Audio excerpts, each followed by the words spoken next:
Thank you very much, Patricia. Actually, I have a double mandate. I was reminded as I walked into the residential hall that this lecture is in a series that is entitled Who's Not There? Who will not be there at the Vancouver Games, for example? Who is not there at any Olympics? And so I'm going to address this and the twin, but in a way separate topics of drugs and the Olympics in 40 minutes or so, and then invite and encourage a discussion. Now, both of our introducers alluded to the fact that it is possible to look critically at the Olympic Games, at the International Olympic Committee. There is a great deal there to criticize. The IOC has been providing food for skepticism for a very long time now. I have done my bit to chronicle this particular story, but I'll get to that when we look at the twinned topics of the lecture, the second of which is the International Olympic Committee, which is, after all, an international organization.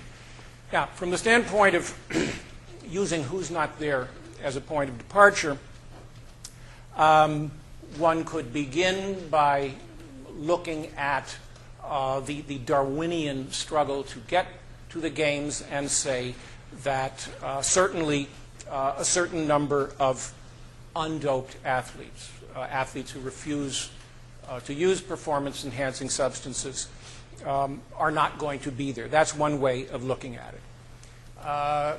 From a second angle, there are going to be perhaps a certain number of spectators, especially television spectators, who will have decided to check out of the Olympics, of perhaps a variety of high-performance sports entertainments, if you will, because they can no longer believe in the performances that they see.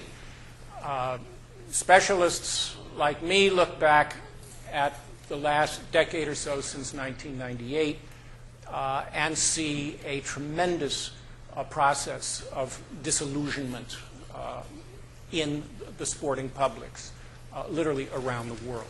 The doping scandals, since especially the Tour de France scandal in the summer of '98, have come one after the other. And this has changed the cultural landscape of elite sport in ways that I think are worth understanding. Not simply because Olympic sport is interesting, which it is, but the premise of my career in sports studies has been that you can take the sports world and move out of the sports world into a variety of other areas that embrace the wider world. In my case, politics, race, and pharmacology. Now, in a way, I'm tempted to ask, when do you think the age of doping began? But this is not a class, and this is not a quiz. I ask this because one way to talk about who's not there would include a non-human entity, which I will simply name Innocence. That I got, well, I'm going to do a chronology. And I'm going to launch at this initial phase into a kind of nostalgia trip. I'm going to take you to some of the track and field meets that I have been to over the decades and make a point about the transformation of the elite sports world, or the apparent transformation of the elite sports world, by doing that. Now, I could say that at the very beginning, the person who got me into sports studies was Roger Bannister, the British athlete who, as a historic athletic performance, finally broke the 4-minute mile. And May 6th, 1954. I was a boy. I was so inspired by this. I remember running alongside automobiles and asking the drivers to tell me, how fast am I going? Roger Bannister really made, that particular feat really made an impression upon me, and so I spent decades as a runner, not coming close to Olympic medals, but having a very good time in the process. An age of innocence, Roger Bannister. In 1957, a New York doctor who did not know what he was talking about accused all the 4-minute milers of using amphetamines to run faster than 4 minutes. This was a 2 or 3 day scandal in the New York Times and the Times of London. It evaporated very quickly. All the runners said that there were 12 men who had broken 4 minutes by 1957, June of 57, when this little mini controversy developed. And all of them said, of course, we would not stoop to that. Nobody would take such a risk. We are simply above that sort of behavior. All right, we will come back to that. Right now it's 1966, and I'm a young spectator at Bislett Stadium in Oslo, where 40 or 50 world records have been set by this point. And there's the great Ron Clark of Australia winning the 3,000 meters, I remember well. The idea of drugs, of course, did not enter my head. It's 1974, I'm back at Bislett, and there is Rick Wohlhutter, the American half-miler, setting a world record in the 1,000-meter run, beating Mike Boyd, who I met 30 years later and told him the last time I'd seen him he was coming in second to Rick Wohlhutter in a world record 1,000-meter run. It's 1974. The idea that the great athletes that I was seeing at Bislett were doped did not enter my head. It's now late July of 1985. I'm back at Bislett again for the greatest mile ever run. At that point, it's late at night. I had gotten there late. It's after midnight. The crowd is going crazy. Saeed Awida had set a world record in the 5,000 meters, and then the dream mile comes up. It's after midnight. The crowd's going crazy. I'm there way in the back in the west end of the stadium, and Steve Cram runs a 3:46.32. Sebastian Coe is there. Steve Scott, the great American runner, is there. It's 1985. The thought of drugs did not enter my head. However, it was 1985 or 1986 that, for whatever reason, I wandered into the library at the University of Texas and started reading about anabolic steroids. So, in other words, I just missed bringing doubts to the stadium in 1985 when I saw the greatest mile that had ever been run up to that point. That was what you might call a close call.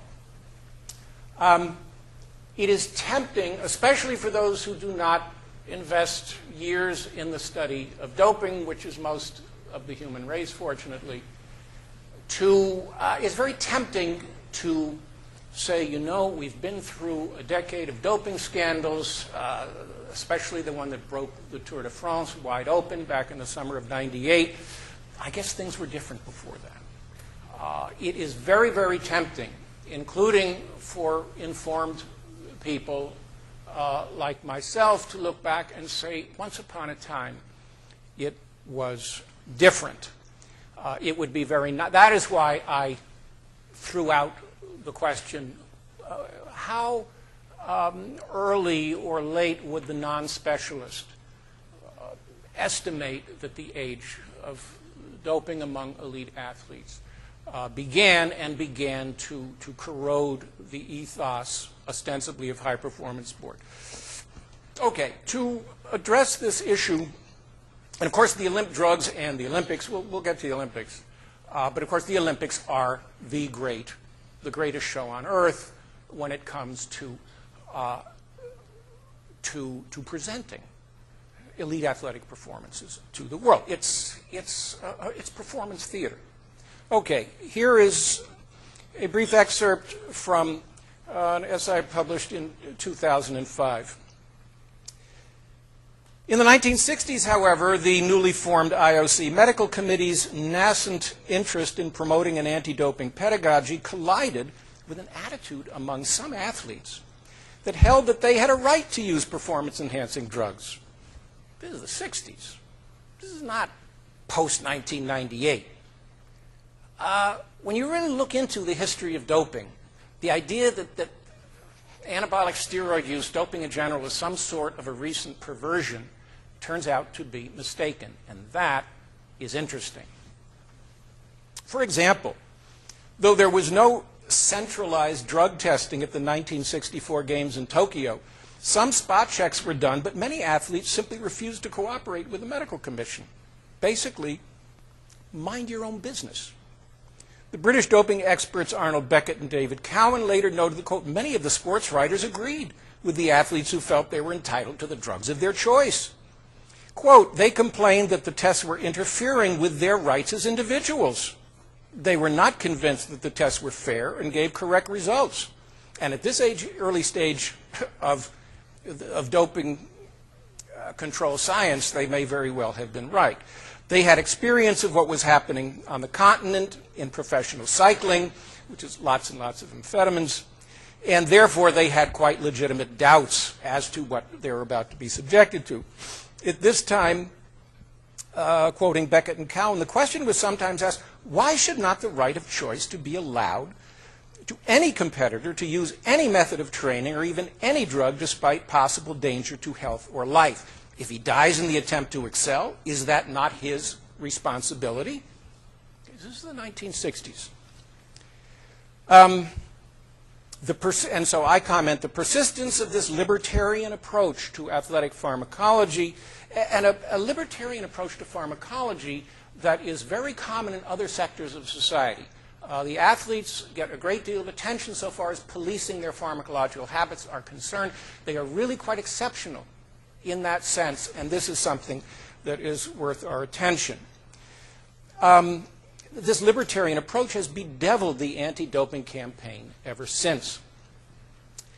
The American steroid expert James Wright noted in 1987, for example, that, quote, some athletes feel, okay, we've talked about the 1960s, Olympic athletes in Tokyo, 1964, telling the medical commission of the IOC to take a hike and mind their own business.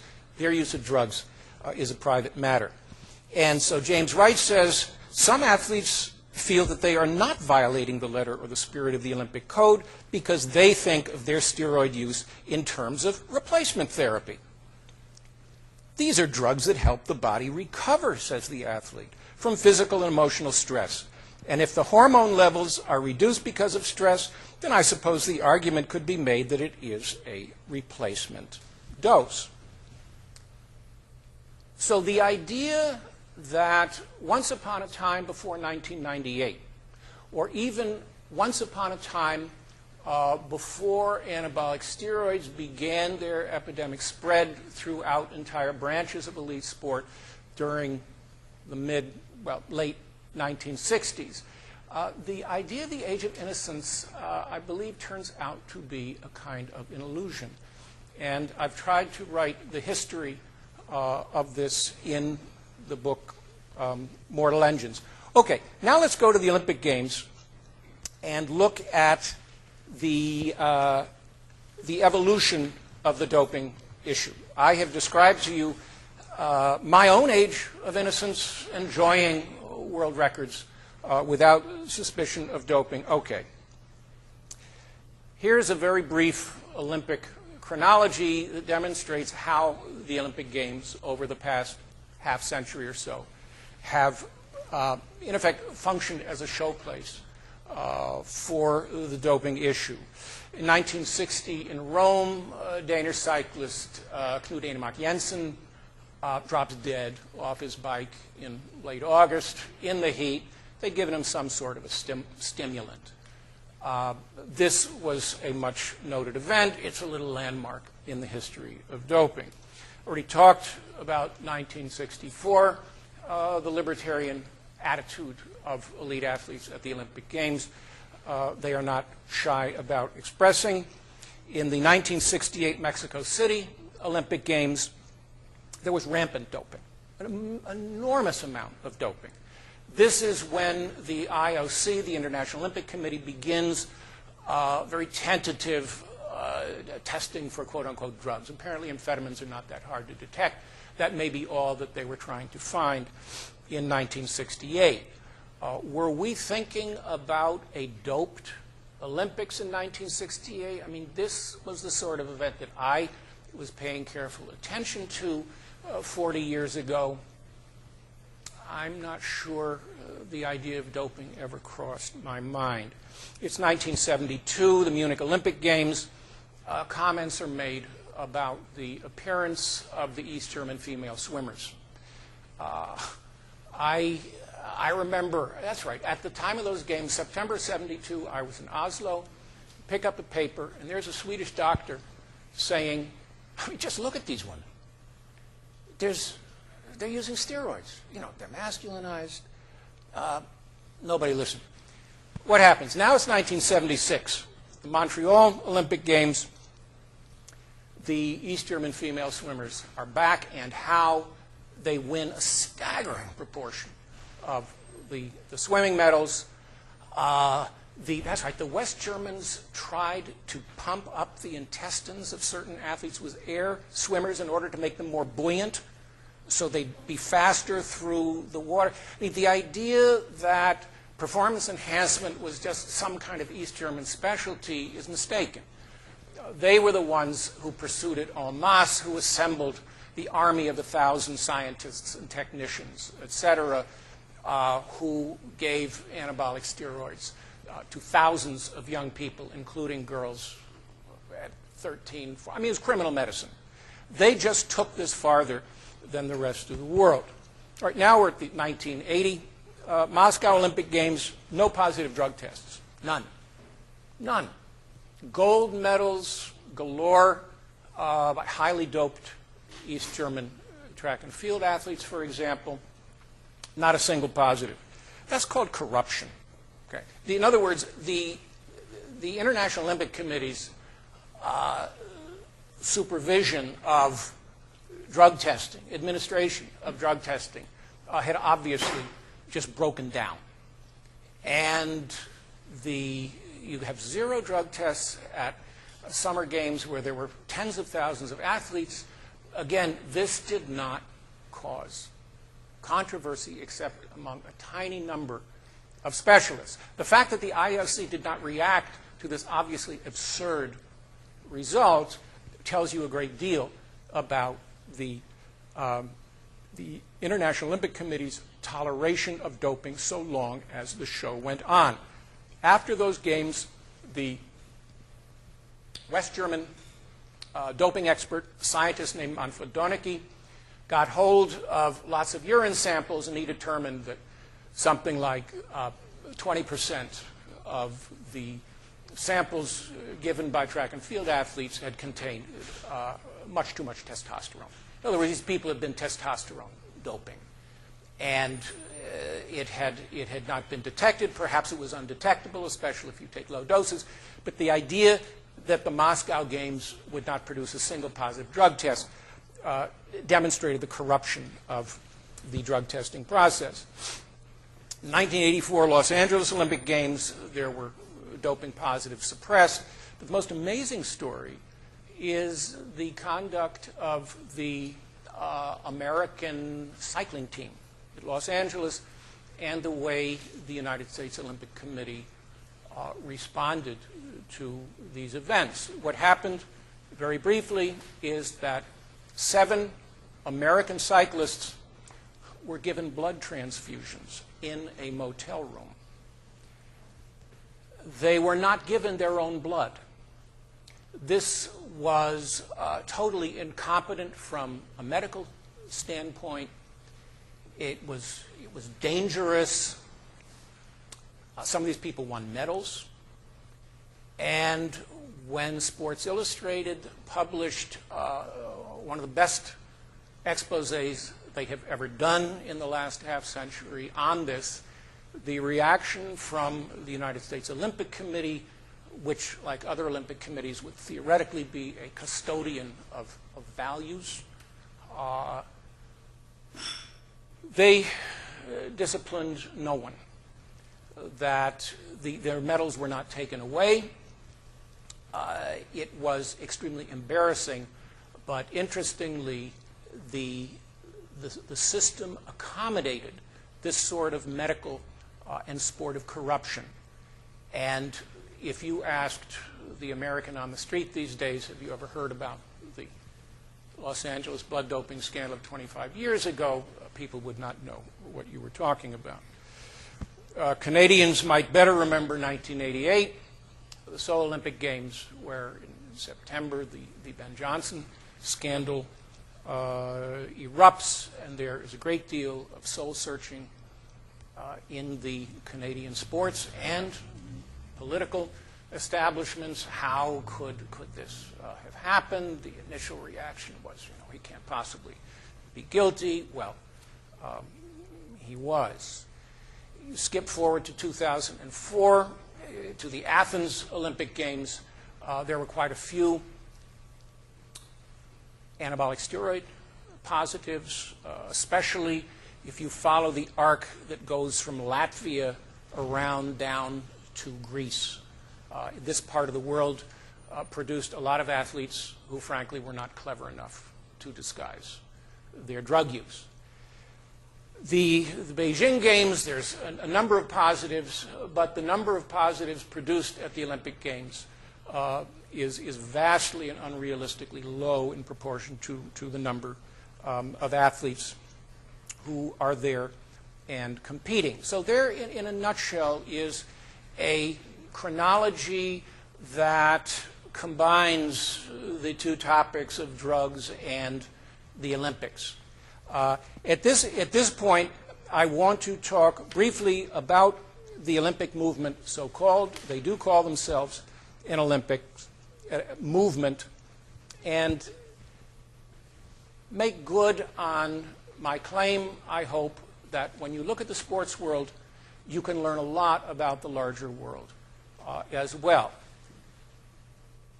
The International Olympic Committee was founded in 1894. Red Cross was founded in 1863. The Boy Scouts were founded in 1908. The International Postal Union, I think, dates from 1875. The Olympic movement was only one of a number of, eventually, there were many, many, many international organizations that were formed during the first age of globalization, which is the end of the 19th century. We're in the second age of globalization. And the Olympic movement has made it as a very successful survivor of the shakeout of the many, many international organizations that were formed at that time.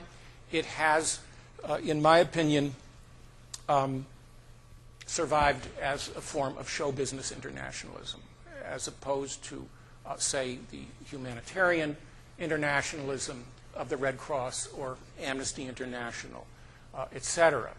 One of the rationales, the principal theoretical rationale that the International Olympic Committee will offer for its own existence and for doing essentially whatever it pleases, is that the Olympic movement is a peace movement.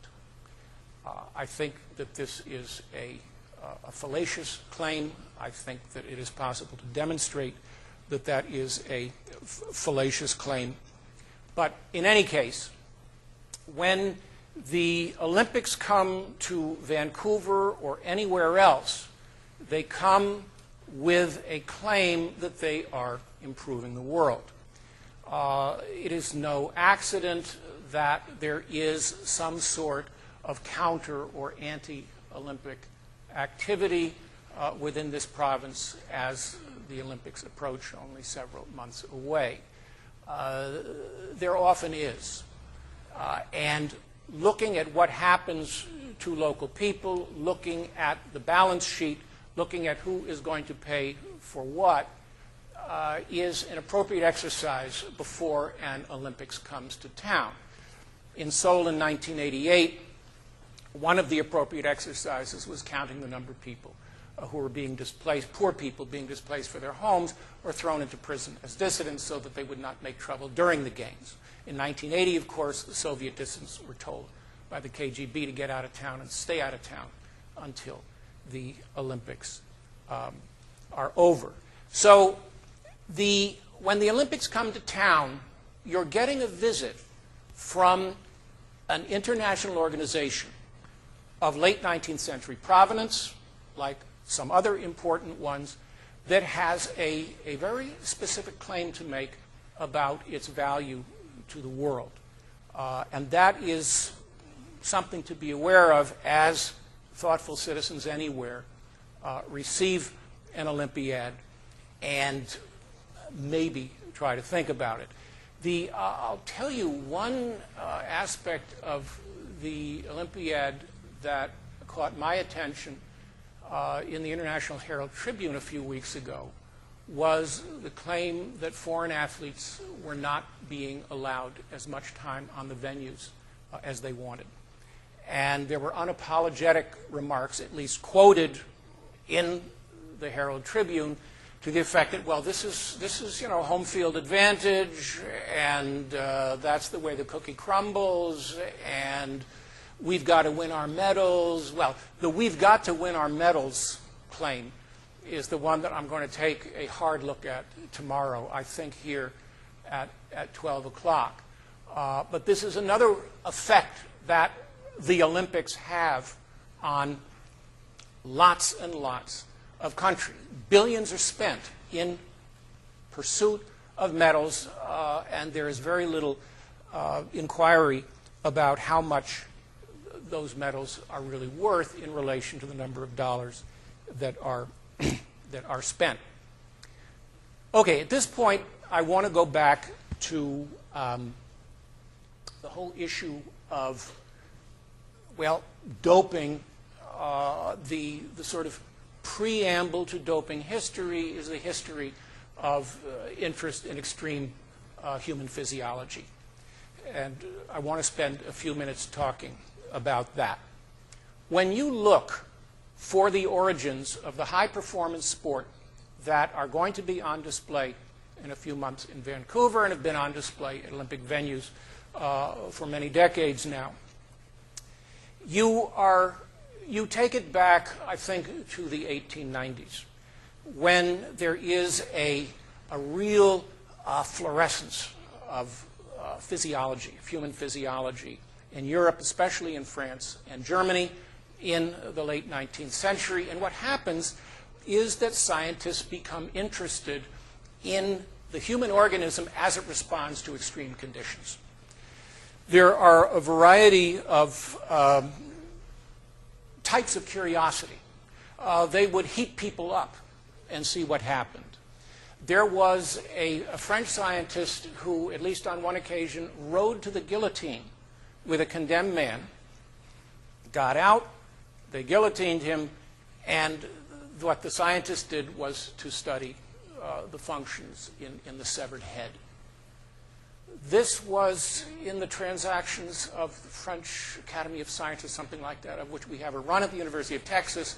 It's fascinating to go through volume after volume of what was at that time an important French scientific publication and track the kind of interest in the extreme states of the human organism that scientists were studying at that time. It is not a long step between the study of extreme human physiology and the study of extreme physiology that results from extreme athletic effort. And the ideal subjects in the 1890s and thereafter, of course, were long-distance cyclists. This is when sports physiology really sort of begins. And when, let's talk about doping, they were taking heroin, they were taking strychnine doses, they were taking cocaine, ether-soaked sugar cubes, et cetera, et cetera. The interesting thing is that nobody seems to have cared from an ethical point of view. When you are putting human beings in circumstances where they are experiencing extreme and novel states of fatigue, why not give them substances that are going to relieve that fatigue? It just makes sense.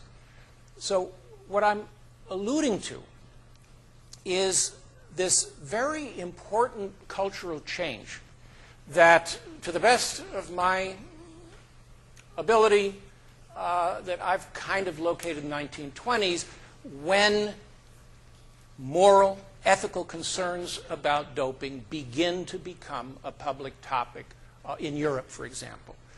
By the 30s, this is really underway. In Germany, and doping, allegedly an Afrikaner word from about the turn of the 19th century, doping is now the term that is applied to attempts to boost human athletic performance. And by the 20s and the 30s, there are people who are saying that this is ethically wrong. Now, we, of course, are the inheritors of that mindset. The age of pure scientific experimentation, well, what if I give this cyclist wine? It happened. What if I give him some milk? What if I give him an aperitif? What if I give him tea or coffee? That is the kind of very primitive experimentation that was going on in France in the 1890s. That is also part of our legacy. But from the standpoint of the anti-doping movement, it is this post-World War I phase where people actually begin to think that boosting the human organism in this sense is an illegitimate rather than a legitimate activity. Medicine boosts the human organism in an entire variety of ways for its own utilitarian, humane purposes. For some reason, and it's worth thinking about, the boosting of human athletic performance becomes a kind of exception. Now, I want to spend a little bit of time talking about the concept of doping in a conceptual sense. I've given you a very brief synopsis of the sort of the prehistory of doping as an illegitimate way to prepare athletes for competition. So what is the concept of doping? I would say it incorporates two ideas. First is the ambition to boost human performance. Most of the stuff that has been taken as doping drugs over the past 100 years has been junk. People did anything to try to find this. And this is, by the way, is one more reason to be skeptical about the so-called Age of Innocence. One of the great surprises to me researching mortal engines was to discover that athletes' ambitions to boost their performance, I'm talking about track and field people, say, go back something on the order of a century. They weren't waiting for anabolic steroids to come around in the 60s. That's interesting. The problem was that they were taking stuff that didn't work unless it was working on the basis of, potassium. There's a long, long list that a Danish guy published in 1939. There's almost comical. People were taking this stuff because they thought they wanted to, quote unquote, cheat. They wanted that advantage. And as a matter of fact, now I remember a conversation I had with Peter Radford, the British sprinter who won, silver 200 meters in Mexico, was it Mexico City? At any rate, head of the British Athletics Federation. We were walking along the River Rhône in France, I remember, at a meeting in 1997. And I remember this is a man who had performed at the top. We're just talking about doping. Talking about Linford Christie, the sprinter who tested positive for steroids. And I remember Peter Radford saying to me, he says, get over the idea that the modern athlete of today is any different in his ambitions from a long time ago. Before we had the drugs, we would do anything for an advantage. We'd spit in the guy's eye. we would dig a better hole for our spikes to go in before the gun went off. We scraped and did anything for an advantage. That's interesting. The ambition to succeed at almost any price in human athletic endeavor antedates the availability of drugs that really help, such as the amphetamines that kick in the 1950s for the cyclists, or the anabolic steroids that kick in the late 60s and become epidemic thereafter for any number of sports. So this is interesting material to contemplate in the context of an anti-doping movement. The athletes are going to be the last people on earth to be clean. Everybody else is going to be on this enhancer or that enhancer. The brain enhancers are hot. Look at the cover of Scientific American this month. Can you boost your brain? They have stooped to the hype about brain drugs. Okay. So when we talk about doping, we're talking about this sort of ambition. But we're combining it with the assumption that it's somehow an illegitimate strategy. When you and I go to a doctor to get boosted out of some disease state or deficiency, it's not doping.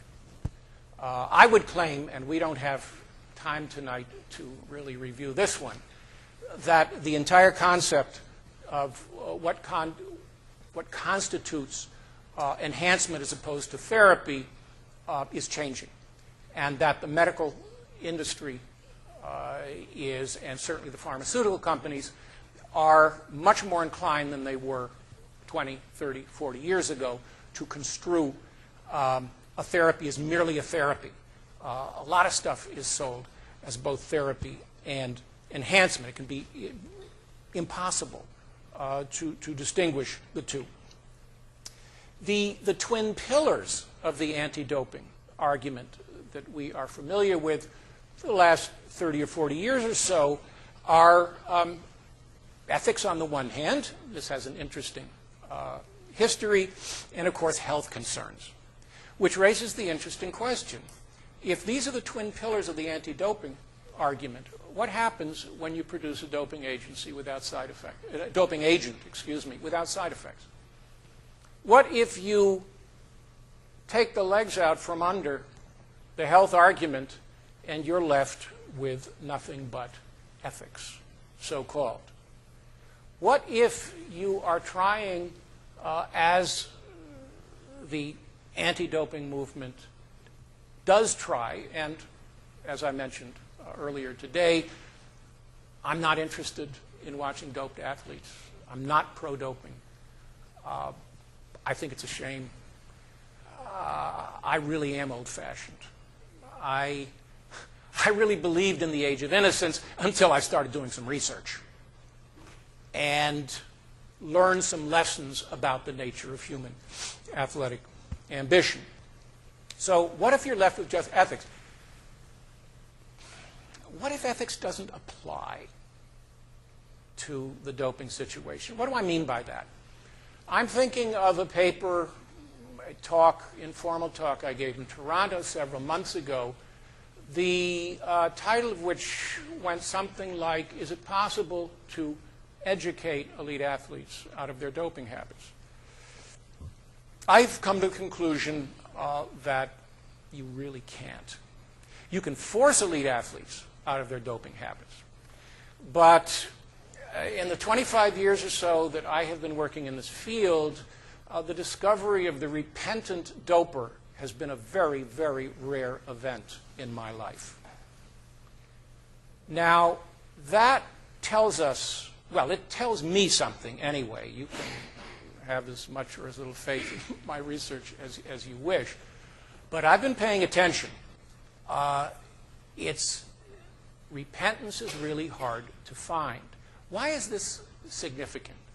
Because if, as I would claim, a great deal of elite athletic competition is an ethics-free zone, and you have powerful institutions in society trying to impose drug-free norms upon people who, frankly, in very great numbers do not want to be drug-free, you've got a problem, especially when this situation is an analog to, is a kind of symbol of the relationship of the general population to drugs.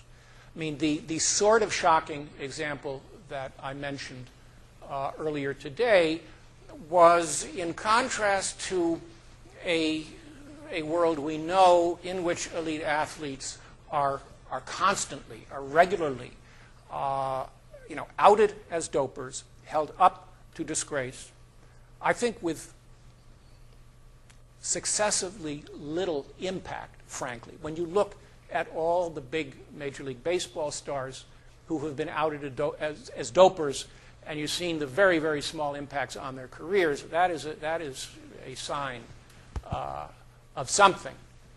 But it's an untenable situation when a society is in fact in favor of pharmacological enhancements, but insists that a very high-profile group of performance, such as elite athletes, will not be allowed to partake, shall we say. So, in that sense, the ambition of the Olympics movement is not just to be, so they claim, a peace movement. They have also, and this is a claim that I think would apply to any of the major sports federations in the major sports, they have also signed up for the war on drugs. The World Anti-Doping Agency is testing people for marijuana among the other real performance-enhancing drugs. On what basis does the World Anti-Doping Agency monitor the recreational drug habits of athletes? That suggests that these people are more than athletic competitors, that they are supposed to be role models. And this is where you really get into trouble. Because what do you do with the collision between the traditional, and by traditional I mean of Victorian origin, the traditional ambition to hold the successful athlete, and especially the successful male athlete, up as a quote-unquote role model? How do you reconcile this with the demonstrated doping habits of a huge number of elite athletes in a wide variety of societies around the world? People are being exposed literally around the globe as dopers all the time. The reports flood in to my inbox. This is an ongoing pharmacological drama, if you will. And it is not one for which modern societies have found anything like a successful resolution. So, who's not here? I guess I'm going to nominate the spirit of an innocent elite sport. Who is here? The specter of doping. We're going to be living with the specter of doping in elite sport for a long time now. And if it gets to the stage of the genetic manipulation of athletes, that, and this is very hypothetical at this point, although it's interesting to see how many people assume that genetic engineering is going to be successfully applied to Olympic sport. The experts tell us that were it successful, it will be very, very difficult to detect, at which point, here's a social question. Every city that holds an Olympiad sooner or later is going to face the question, is it worth it? When did Montreal finally pay off its Olympic debt from 1976? It was a couple of years ago, wasn't it? Okay. Yeah. The Greeks thought they were going to do it for $4 billion. They did it for 12 or 14, which is the size of the stimulus package they need, this poor little country needs to get out of its recession. Vladimir Putin, to whom the Olympic Committee gave the 2014 Sochi Games, which to me is a scandal. He thought when the price of a barrel of oil was well over $100, Putin thought he was going to do it for $12 billion. Well, the AP says that that's gone up to 33. Now oil is $70 a barrel, and the estimated cost of the Sochi Games, which will do massive environmental damage, and all of his big capitalist friends will get the contracts, is $1 trillion rubles, which comes out to a cool $33 billion American. The Olympics have consequences. For Americans, I know I have been told and have seen that the Canadian feed during, the television feed during an Olympiad is very different from the American one. It is much more concentrated on the sports. In other words, NBC television doesn't turn it into a 17-day commercial. But when the Olympics come to town in the United States, for 17 days Americans will be interested, and then it's gone. And you wait another 4 years, unless you have an unsuccessful campaign for an Olympiad such as Chicago just went through. There's much more there than meets the eye, regardless of which television network you are watching. So the combined message of this talk is that the sports world, for I think the great majority of us, is not really what it seems to be. And that what you get on anybody's television channel is going to be a rather pale and incomplete version of what is really going on. And that you can link an Olympiad through the requirements, often the perverse requirements, including child abuse of little gymnasts and that sort of thing.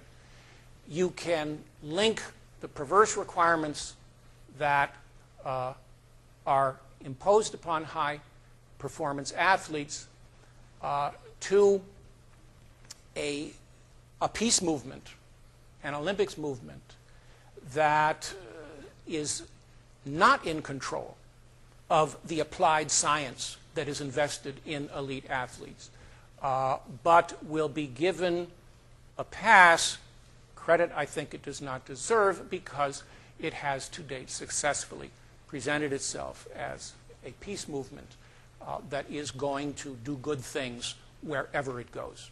Okay. At this point, I'm going to call time out. Thank you for your attention, and invite questions, comments, objections.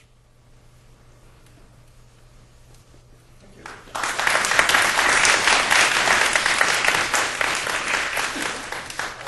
let you field your own questions. Sure. Yes. When you talk about the history of the time, say, 68 games, Yeah. blood doping wasn't on the league. No. So, Well, it didn't exist then, in 68. No. I think, because I thought when you started doing it because they were concerned about the altitude. Not to the best of my knowledge. My understanding is that the blood doping method was invented by the Swedish physiologist Björn Ekblom in 1972. Now, I could be a year or two off there. I do not associate blood doping with any Olympiad before 1972. And the really aged among us will remember the great track and field figure who was rumored to be blood doping. Now, here I'm really tempted to say it's quiz time. Can anyone name who that was? Who was being gossiped about as a suspected blood doper during the 72 Munich Games and the 76 Montreal Games? Didn't he finish 5th in the marathon in Montreal? I mean, unbelievable. He was La Sivirienne, the finish runner. 5,000 meters, 10,000 meters. He was king of the hill. And then just to, for dessert, he ran the marathon. and finished something like 5th, which is incredible. I think that was in 76. The method had been invented, to the best of my knowledge, in 72. And that's why it's no accident that the La Siberian gossip begins in 72, it concludes in 76. And of course, what you're looking for is an athlete who peaks beautifully for the big events and then disappears. You know, he goes underwater for 3 or 4 years, and then bang, he's back again. He's back on top. And some of us will say shame on him. What I've tried to present to you this evening is an interpretation of the last century or so of high-performance athletic ambition that makes it somewhat naive and unrealistic to simply respond to the La Siberian thing by saying, shame on him. I mean, you're entitled to, I'm entitled to. It's not the way he was thinking. And that means that there were a lot of his, I don't know, I haven't done the survey. My guess is that his competitors would have been of mixed opinions regarding the appropriateness of what he was doing. So yes, so I guess my point is, when is doping defined as being a definition of doping? My research tells me, and it is not perfect research, that the first thing I found in Europe was in the 1920s and 1930s. And what strikes me about the 1890s, as I mentioned earlier, is that, and this has to do also with the history of sports medicine, because one of the things you find about the very first pioneering doctors who get interested in high-performance athletics and the impact on the human body is that there is a certain amount of alarmism about subjecting people to extreme forms of athletic stress in the 19th century. Oh my God, these people are going to die. That's right. There was an assumption among some that rowing, for Oxbridge, for heaven's sakes, that rowing was going to kill off entire classes of Oxbridge students who had been on the rowing team. It wasn't true. But in this context, and given that before people started feeling, ethical and moralistic about the need for elite athletes to practice self-restraint, which is the least heard term in today's world as far as I can tell, self-restraint. The idea of giving people in these extreme physiological states anything that would diminish their pain and their fatigue, why not? It just makes sense. Then, according to what I can figure out, within the next 30 or 40 years, there is a sea change in attitudes towards the integrity of elite athletic performance. I wish I could explain this transformation better than I have to date. But I'm guessing it has something to do with the rise of mass sport. Certainly in the United States, this is when mass sport takes off. Why? Because of the radio. The radio networks in the States, at any rate, date from the 1920s. You get a full-blown national sport culture. Maybe this is when the role modeling thing takes off in a big way, and we certainly don't want role models compromising themselves with drugs. And as soon as you say drugs, the conditioned reflex is to narcotics, and you think of the old images of the opium dens and heroin. And these are really demonized substances. In the 1980s, anabolic steroids are going to undergo a certain kind of demonization in the public sphere. They are going to become ammunition for the war on drugs, which is a huge force in this world that I don't think we pay enough attention to. There isn't a politician in America who, for his or her own selfish reasons, would not sign up for the war on drugs in one way or another. The idea of drug reform is still taboo in mainstream policy circles, political circles.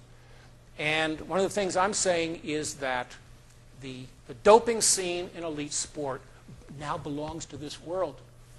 The federal government, the United States, officially annexed the anti-steroid campaign into the war on drugs when former Attorney General John Ashcroft made a point of going on television and announcing the Balco indictments all by himself. He didn't leave it to some flunky to do this. I remember with TV in our cafeteria, there's John Ashcroft hogging the microphone so that he can, in effect, federalize the anti-steroid campaign into a functioning branch of the war on drugs. An enormous cultural force that we need to better understand. Yes, sir? I had a very interesting talk. I'm curious, you mentioned the 1988 Olympics, and of course Canada's 1988 with Ben Johnson. Since that time, if I understand correctly, Carl Lewis and the others who were awarded the gold medal in place of Ben Johnson, it's well known, if I understand correctly, that they themselves were using performance drugs. Is there an argument to be made then that all of the things being equal, that Ben Johnson should still have a gold medal if everybody running the race was in fact on drugs, and he was at the time literally the fastest man? If I were more omniscient than I am, I would be able to offer you a real answer. What we can confirm, of course, it was said for years that all 8 men in that final were on drugs of one kind or another. In the talk earlier today, I pointed out that Carl Lewis has publicly stated that he wants dopers thrown in jail. Interesting, considering the number of the doping rumors that swirled around Carl Lewis back in the day. One could, well, this is one of the sort of the interesting, statistical / quasi-scientific exercises that the age of doping offers to us. How far can a male human being throw the shot without anabolic steroids? There are informed people who have made estimates. When the American shot putter Kevin Toth threw over 74 feet in the spring of 2004, I said, no way. Out of the question. 6 months later, bang, he's positive. Okay. 74 feet, an American shot putter threw over 72 feet within the past several months, or over the summer probably in Europe. Very clean reputation. But I am not a scientist, number one, and I don't think there's a scientist on Earth who can tell us where the steroid limit is. Okay?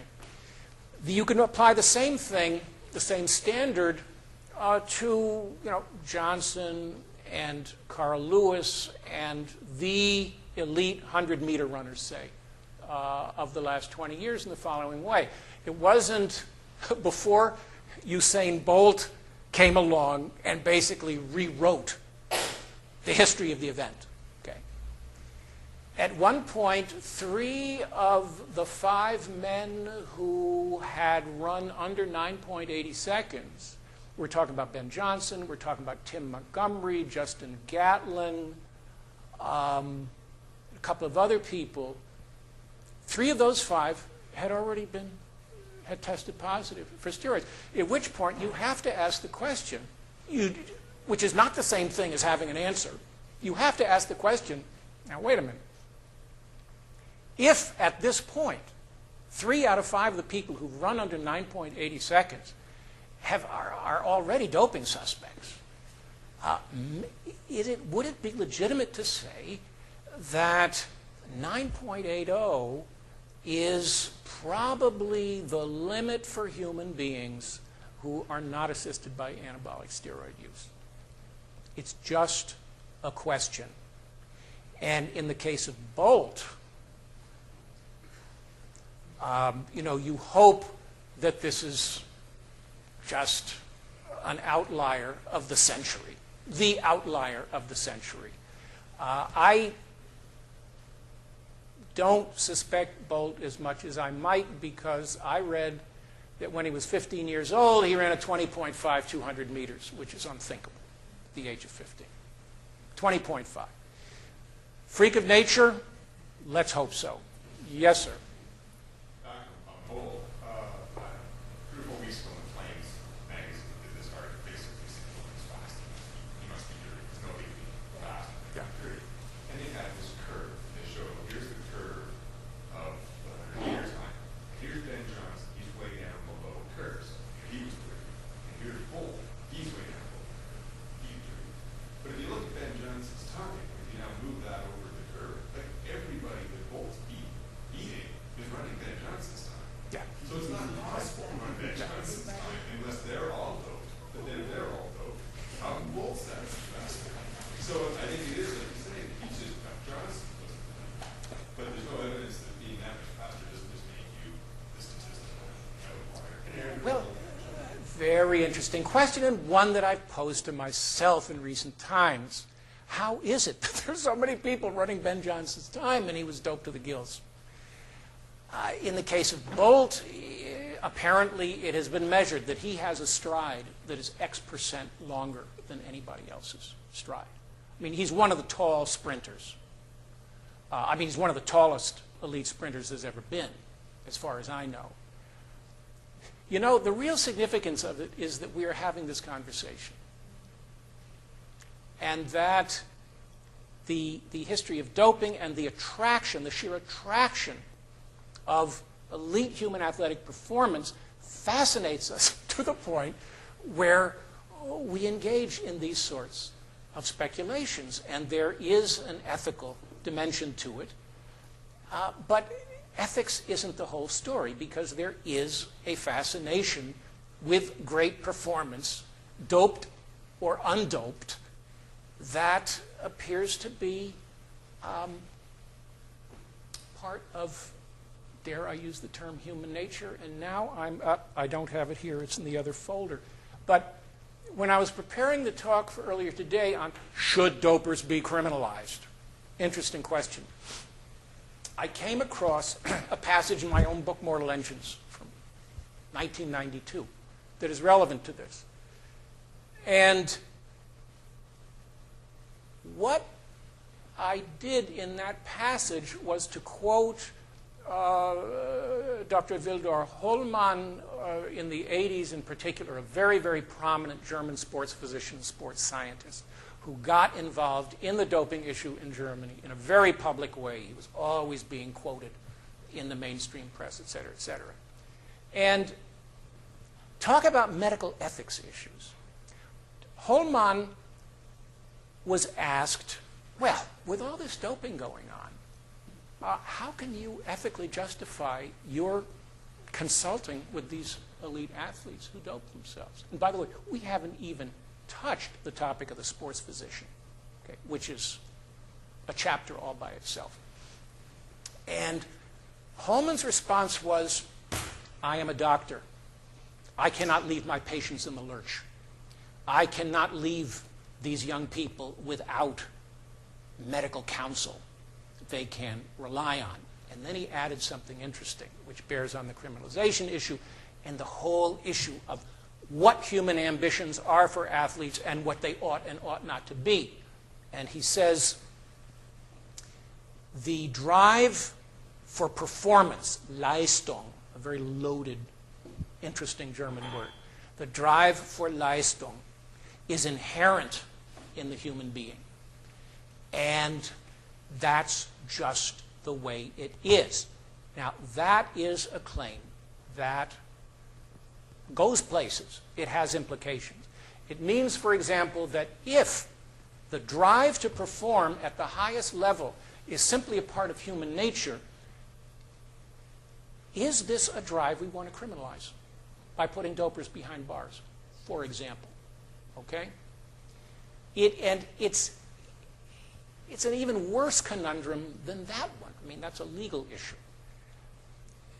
You could extrapolate his claim, and believe you me, there are many people who have gone down this road. You could extrapolate his claim to basically cut the legs out from under the anti-doping argument. I call it it's Promethean ambition. There is a tradition among sports studies, well, some sports studies people, and certainly athletes, we want to be the best we can be. There's even one young fellow in the sports studies field, whose name will be unremarked by me, who has come out with a full-blown endorsement of the genetic manipulation of the human being, humans like cheetahs and panthers and that sort of thing, which to me is nonsensical. Not to him, and perhaps not to some other people. But in a way, this takes us to the deepest dimension of the doping issue. Because when you really look hard at the doping issue, what you see is a very fundamental question about what human beings can become, what they ought to become, or if you invoke the principle of self-restraint for whatever reasons, rooted perhaps in the Old Testament, Genesis, creation myth, not a bad place to start. I mean, I'm not preaching religion, but that's a pretty good jumping off point for counseling certain kinds of moderation in the application of science to the human organism. What is legitimate and what is illegitimate to do to the human organism? The doping conundrum we are in is a very fine analog to that deep, deep humanistic problem. Faster, higher, stronger is the thank you very much, the Olympic motto. At what point do you call time out to linear progress in human athletic performance? What I would claim is that the last 40 years of doping, especially with anabolic steroids, is a signal that certain human limits, in fact, were reached some time ago. And that it's really up to us to make some fundamental decisions about what is proper and what is improper. There are going to be the doping conundrum that we perhaps, I think, are tempted to confine to the stadium is of much broader dimensions than that. Because the 21st century is going to be the century of human history when some very profound questions are going to be asked about the alteration of the human organism. And in that sense, the doping debate can be seen as a kind of a useful introduction to a much more serious inquiry into the desirability, ethical necessity, identity necessity, imposing of limits on what we are or are not willing to do to the human organism. It's an applied science conundrum. And the doping problems of the sports world are a model of what's coming. Yes, sir. In the post-Seoul Olympics era, I think for many Canadians, it's been a particular personality that is represented as this former World Anti-Doping Agency personality, Dick Pound. Now, just from following how the media portray him, they tend to kind of line on him as being this stickler against deepening that culture of the IOC that was rather disinterested in his crusade. I'd love to hear, this is again what's, it gets started out with media only, and I'd be very curious to hear what you have to say about this Well, I have politics of Yeah, I mean, I have by necessity been following Dick Pound's career for a long time now. Don't forget that he went on to the IOC in 1978. 20 years elapsed until the tour scandal that unraveled the IOC's sham testing. Dick Pound sat in the IOC for 20 years doing basically nothing. Okay? Then he loses the election in July of 2001. Well, that's right. No, he had gotten involved in the World Anti-Doping Agency as early as the IOC-sponsored conference of February of '99. So he underwent a transformation in this respect. And frankly, I think he's sincere. He has an aggressive personality, which is resented by, I think having a really aggressive personality can be a plus as well as a minus. I'll tell you where it's a plus. It's a plus when you show that you are willing to go up against a Lance Armstrong, okay, the semi-divine figure who, for all of these interesting medical reasons, has this incredible stature in the world. I do not trust Lance Armstrong as an elite. Talk about hyper-aggressive people. His behavior when he was at the tour, when he was doing so well, does not square with anti-doping norms, if you want my opinion.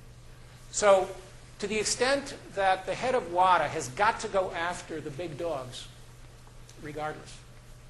In that sense, the force of Dick Pound's personality, I think, played a useful role, because as soon as WADA caves, it's over. Okay? I mean, WADA's the only hope in the world, basically. That is not to say that there is not a serious critique of WADA out there. There is. Okay?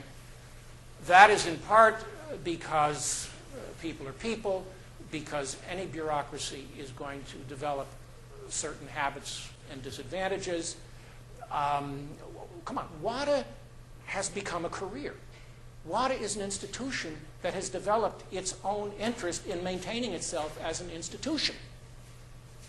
Now, I'm sorry, that is a micro-sociological fact of life that has to be taken into consideration when the performance of this group of people is evaluated. The transparency that was not evident when Dick Pound's successor, the Australian politician, John Fahey, was chosen, I think was not particularly good.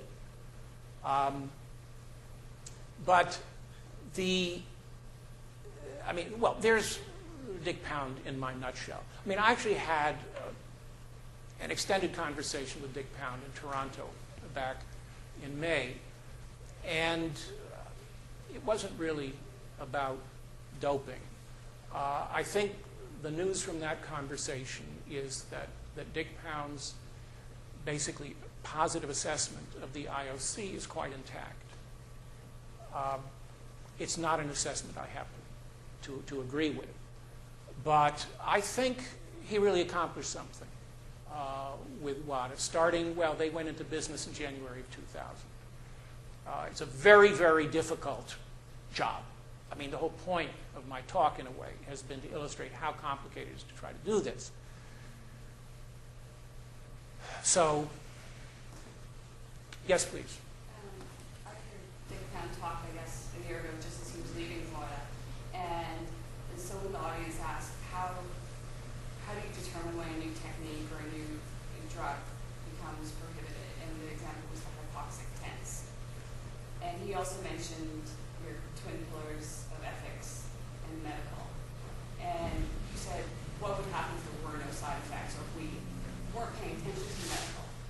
But I guess I'm wondering, how does medical or health stand up? Because essentially we aren't paying attention to health of athletes. The athletes themselves are not paying attention to health. I mean, there's so many things that aren't prohibited that And there's so many they're problems. very training. So I guess I'm just wondering, how effective is health even as an argument?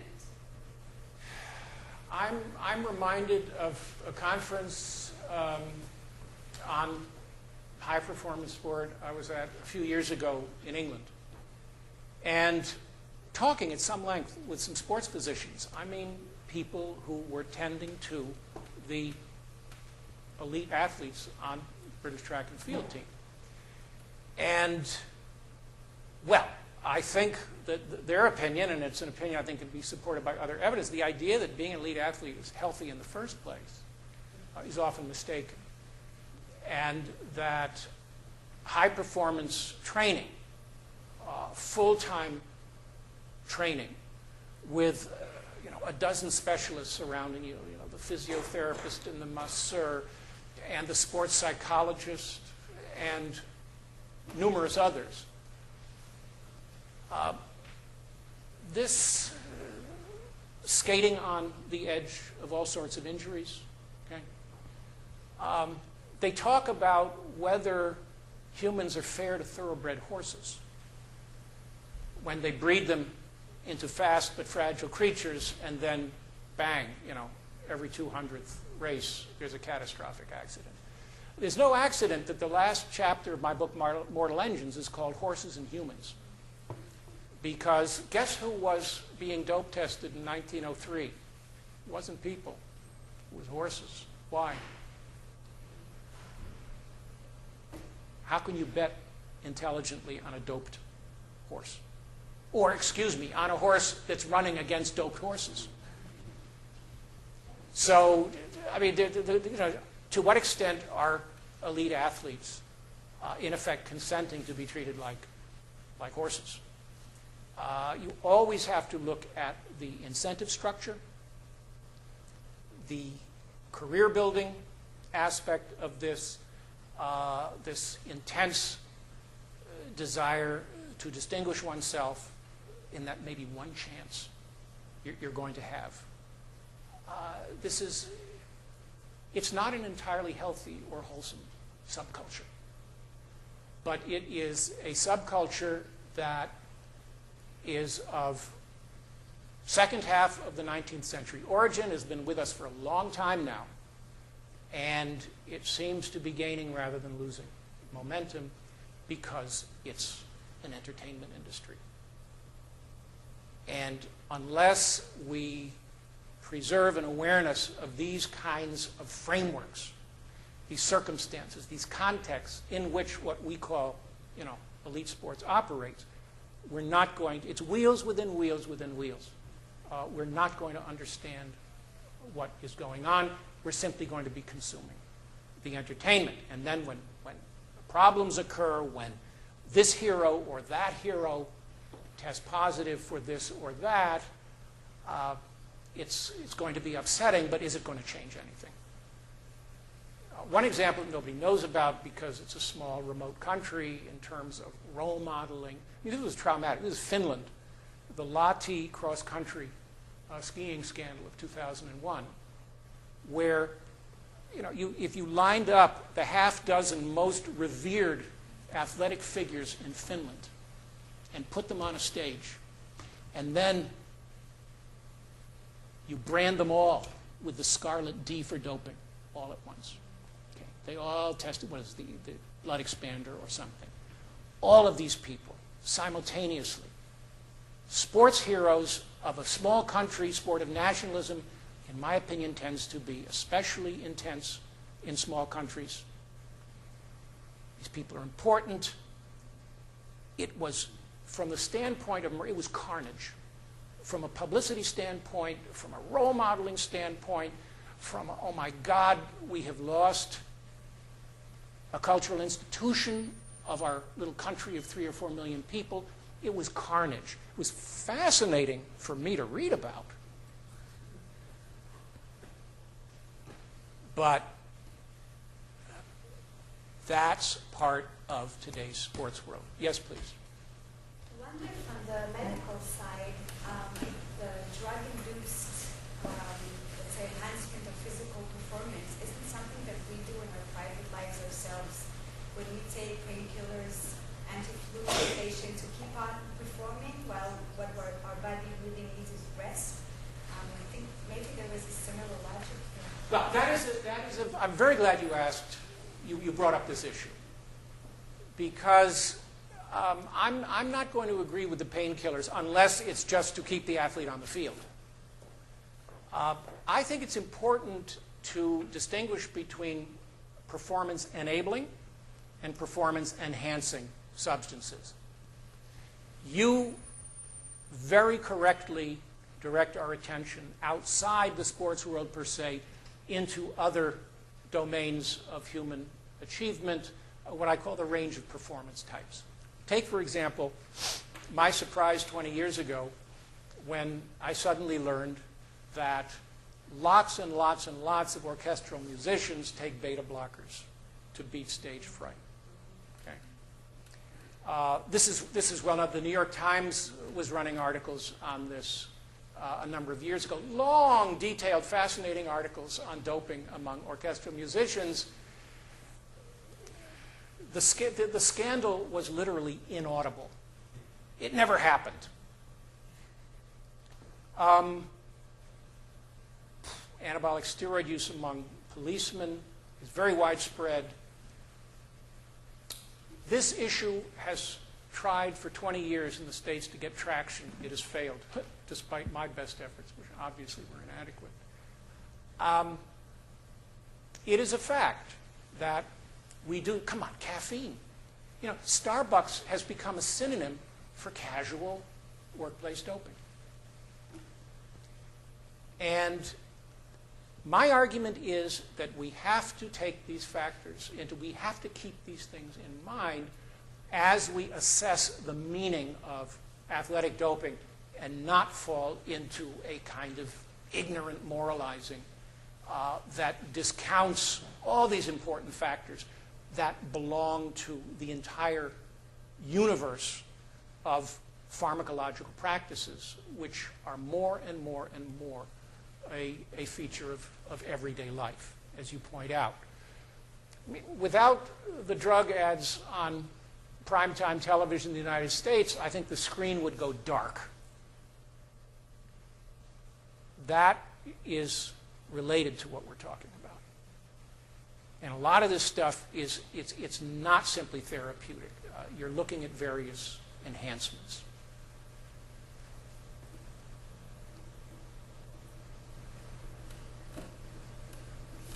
Well, thank you very much for a stimulating evening. Well, John,